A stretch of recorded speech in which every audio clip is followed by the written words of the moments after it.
What an absolute privilege to have these three iconic women achievers amidst us at the Business Today Most Powerful Women this evening. Thank you, ma'am, and thank you, ladies, for being with us this evening. I think the topic here is extremely relevant, and Zia, in fact, has written a column for us in the Most Powerful Women issue just recently, which is headlined, Fixing the Pipeline. So, fix the pipeline, Zia. I would start off with you then. You have, in your storied career, seen a lot of women coming into the workforce and then dropping off, and then trying to come back again, and sometimes not being able to resume the journey because of a variety of reasons. So, in a nutshell, if you can just tell us, what are your key thoughts around this, and how do you think both women and men leadership needs to fix this? How many men in the audience? Put your hands up. How many women have come back to the workforce? Put your hands up. So, we could have more, right? Yes, absolutely. Okay. So, I think that, things have changed, I would say, in the last 5 years for women. I think all of us in the audience who have been through that journey have seen the change. I think it's a combination of women being more aware of their own capabilities and talent, our fathers being prouder of us than they were earlier. They're investing in the girl child more, emotionally, spiritually. In the rural areas, the denominator is whether they can bring food on the table, and that goes a lot to skilling. But I think we still have our leaky pipeline, right? I never forget Arundhati's story, where she started off in a small branch in West Bengal. Loos were a problem. Every possible problem that a woman could have existed, because men never thought that there would be women, right? That has all changed. And I think the driver, at least in urban India, is that the war for talent is so fierce that you really shouldn't be letting women go easily without fighting for each and every one of them. And the leaky pipeline is the leaky pipeline. It's 46% of our women dropping out of the workforce. Now that's a huge number, and even if we take that to 30%, the effect on GDP is going to be significant. I think the main thing is education. How do you get a woman into the workforce, not in Bombay, but across India, without investing in her education, without making sure that if there is not enough food on the table, it's not only the boy that gets it, the girl gets it too. And how do you make sure she gets to school? Do you get her a bike? Do you get her a bicycle? How do you make sure that she's not despondent, that even after all that she'll just be a dowry victim and have to get married at the age of 17? So we're really not talking about this circle. If we need to change our leaky pipeline, it goes beyond tier 1. And I truly believe that we are making active steps, taking active steps as a society, coupled with the government initiatives, the NGOs, women themselves, and especially what I call male champions of change. As I've written in my article, I truly believe that whether you like it or not, the C-suite right now is still male-dominated. And therefore, until that changes or equalizes, it is the men that is making the decisions to retain the women. And very often they don't know how to make the decisions. So we have to help them. And really the trick is on how to help them navigate the unknown and the diffidence in their own way of dealing with things, which they will get to learn over time. And I'm sure that Arundhati and Swati have their own stories to tell. So I'll stop for now. Dr. Piramal, I'll come to you. I mean, as an iconic entrepreneur who has inspired so many women and leading a large group, business group like yourself, what would you think has been the key changes? Do you agree with Zia that things are changing and rapidly so, or what do you think about the pace of change? So I think Zia's right. There are good changes in the boardroom of women being on boards. In the corporate area, I think it's, in our company at least, we are 40% growth of women. But I think the real problem is in the villages, in the rural areas, in what we call the aspirational districts, where infant and maternal mortality is still way below the national average, where women and girls particularly are shorter or stunted because of malnourishment, and education is not complete. But I think the vast changes, even in those areas, is really, I think, very gratifying. For example, the work that the Piramal Foundation is doing in the tribal areas, where we've lowered infant and maternal mortality to 0 in the area of Araku in Andhra Pradesh, or 100% literacy in Junjunu district in Rajasthan. I think those changes where corporate India is working towards change for female literacy, for female health, for female water bodies, you just heard from Roshni. So I think those are really significantly going to change things very fast. Ms. Bhattacharya, your story has inspired millions, and just like Zia said, you've had your own beginning. We faced you. It's kind of a storybook career, and now you have made this major change into the tech world. But at the State Bank of India, which you led, you had made some deep-rooted changes to allow women to come up and be counted.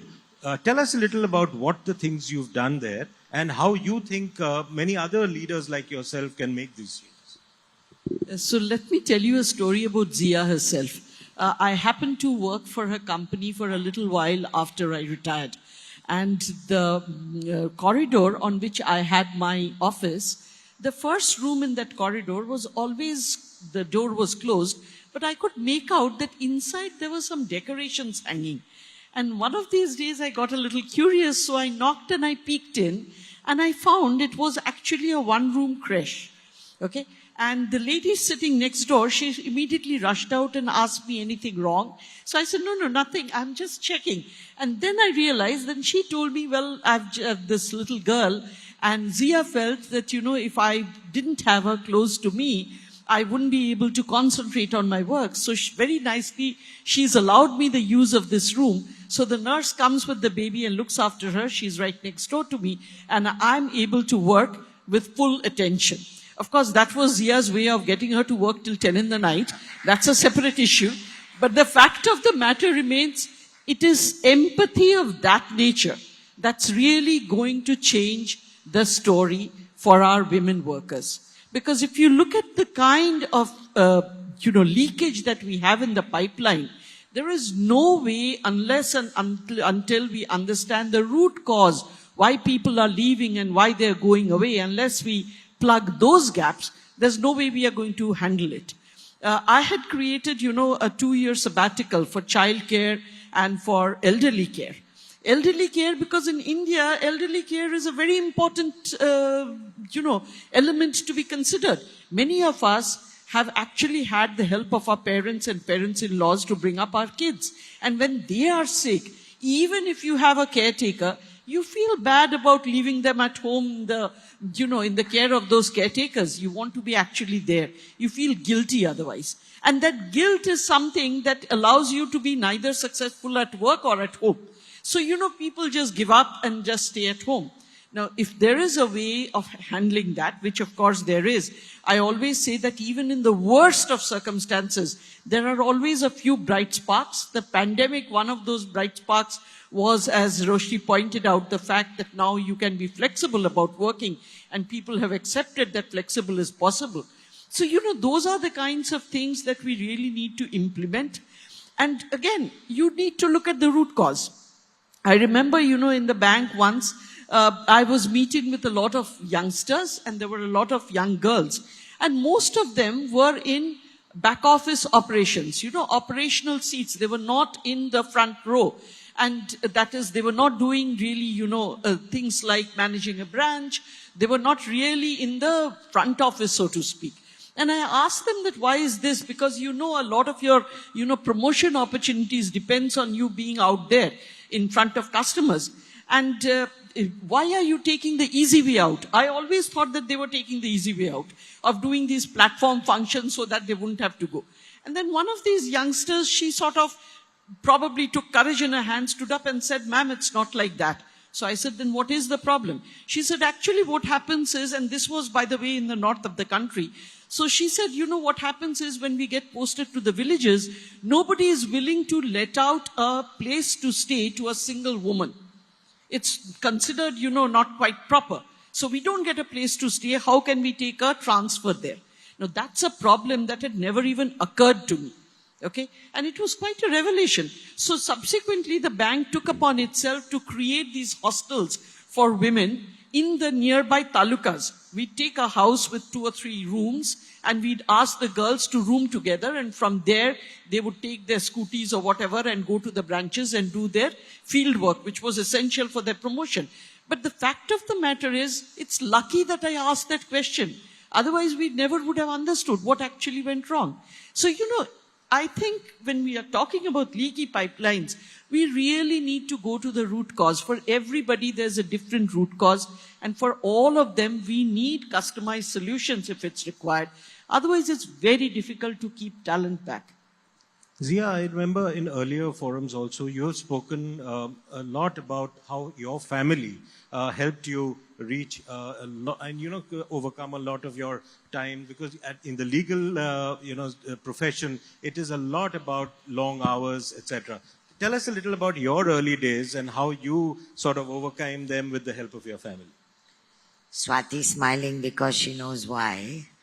I think I always say publicly and with a lot of pride that really my career was in large part due to the support I got from my mother-in-law. My father-in-law passed early. He was a lawyer. My mother-in-law couldn't believe that her son was marrying a lawyer.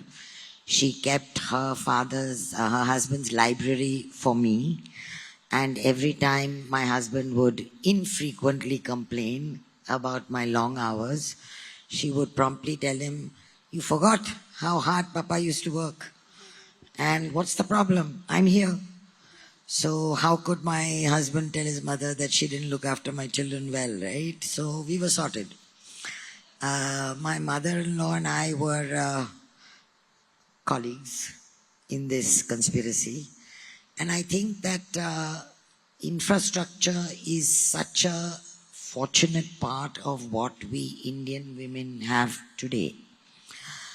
We don't realize how lucky we are for our families, our extended families.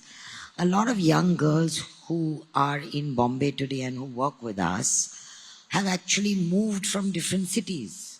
They don't have the infrastructure. Their parents are in Bhopal, in Raipur, in Jaipur. I mean, it's as good as moving to New York, right? Except it's cheaper. And so what consumes us, as Arundhati said, is guilt. Guilt. And I learned to deal with my guilt. All right? I don't know if my children learned to live with my lack of guilt, but it had to be not the overwhelming emotion that drove every hour of my day. And I had a very supportive husband, which is very lucky. My mother was a Rottweiler when it came to making sure that her daughter succeeded in her career. So the stars aligned for me, right? And the ecosystem aligned for me. And so when I grew up, even as I was growing up as the eldest child, the only daughter with 4 brothers, I was never once made to feel that I was less than equal. As my brother always says, you always thought you were more than equal. But it's how your DNA is set. So the rural girl's DNA is set very differently. She is supposed to expect her male sibling to do better, eat better, study more. But I think things will change. But this goes to education again. If the girl child is educated, she will earn, she will have her place at the table, and that changes the equation for everything. There is a son of one of our old staff members who became a CA sitting in his village, passed his CA, came to work in Bombay, did his company secretarial exam, now is studying law, and when his father told him, now you have to get married to someone from the village, he said, who's earning? Don't give me any woman from the village. Tell me which woman is holding her own. So things are changing. Even the men want women who are smarter, brighter. And I think in 10 years, you should hopefully see a better situation for women. Dr. Piramal, do you think the leadership, whether it is men or women, in large corporate houses and across the country are doing enough to ensure that people are able to be welcomed back, women are able to be welcomed back after they take a break? Yeah, so I'd like to cite the story of Mr. Vagul, who's the doyen of the financial services industry. And he told us a story that one day a mischievous shareholder asked him that why are there so many beautiful women on your board along with you at ICICI Bank? And he said, no, I said to Mr. Kamath, who was sitting next to me, I will answer that question. And then he said the story of this Buddha Pikshu, who's, was walking on the forest, and a thug passed him, and there was a woman running away from him. And there was a fork on the road, and she took one of the roads. And the robber asked him, where did she go? And he said, I only saw a human form running. I didn't see whether it was a man or woman. And Mr. Vagul said that in my organization, I don't see whether it's a man or woman. I see whether it's a bright mind. And that bright mind is what makes the bank have so many women leaders. And it's not just women development, it's women-led development. And one of the clues that he gave us was to always make the world around women in your company hospitable. And therefore, that attracts more women. If you clean up the computers for, bad things which women have to watch all the time, or you give, credit on merit, you treat them as bright minds rather than, just men or women. Zia mentioned about STEM and why so many women fall out. And in my industry, which is in healthcare, women are naturally health givers, whether they're doctors or they're nurses. And in that industry, women are leaders. But yet, why do they not retain that leadership in STEM? And how do we get more people through the sciences and through engineering and through mathematics? And that's a big challenge for the future. And the way to do it is really to create a hospitable environment. Today, from zero, I have 150 research scientists who I just met last week. And they're filing patents which the world cannot break those patents. They're so good. And so these are, I think, successes that we should celebrate. Women in technical sectors, women in IT, women in STEM. And women-led leadership, to me, is the key word, and not just women development. I'm happy to say that today, and I'm so excited that the reason that I'm here is that not to get an award, but 3 women in my family are getting the award tonight. One is my daughter, who's the chairman of the pharma company I used to lead. One is my daughter-in-law, and one is my sambandhi, who we share 2 grandchildren. So it's 3 women in my family on this stage. I feel so proud that women are moving up those. They're all leaders in their own right, and they're all working tonight. So I'm doing the pleasant job of standing in their place. That's really correct. Ms. Bhattacharya, let me come to you. There's been a lot of conversation earlier about how the financial sector has really led to a lot of women leaders. And there have been several examples. Tech is also one area where you can see a lot of... Do you think that is now getting more broad-based? In fact, in Business Today, in this Most Powerful Women issue, we did a story of women in the shop floor. how many of them are coming to the shop floor as well. Do you think that is changing, or do you think there is lots more to be done to make it much more widespread? See, first of all, let me say that definitely things are much better than they were a few years back. There is a lot more awareness. But more than anything else, I also believe that good things come from the top. They can't come from the bottom. And today, diversity and inclusion is becoming a boardroom agenda. That helps. That helps hugely because it helps focus on the problem and therefore, forces solutions. For instance, while in the public sector this is not a problem, but in the private sector, there is a gender pay disparity. Okay, that is actually very frustrating. Also one of the causes of the leaky pipeline, because women don't feel that they are appreciated, that they are getting paid the same. The company that I work in, for instance, right now, they always were a company that, espoused gender parity. And they undertook an audit to check whether there was a pay disparity. And the founder, Mark Benioff, he was very sure that there was none. But when they actually went ahead and did the audit, he had to fork out $5 million in order to bridge that gap. Since then, it has become a yearly audit. Until date, the company has paid out $22 million in order to bridge the gap between this gender disparity. So the fact of the matter is, these things, these unconscious biases creep in. They have to be constantly, they have to be constantly fought and constantly guarded against. Similarly, for instance, in our company, at a particular level, say my level and above, we don't get a certain portion of our variable pay if we don't reach the percentage that has been set for diversity worldwide. Worldwide, mind you, not only your own. So what happens is, if you don't do yours, your peer level is actually looking at you and saying that for you, I'm not getting my stuff. Better get on with it. So, you need to create that pressure from the top in order to drive this gender parity. Because without that, it's going to be very, very difficult. To have it grow organically, it will happen. It will take much longer. We know that the prediction is 156 years or something like that. We can't obviously have that. How do you compress the time? The only way to do it is if you can make this a part of every boardroom's agenda, if you can ensure that right from the top steps are taken to hold people accountable for making it happen.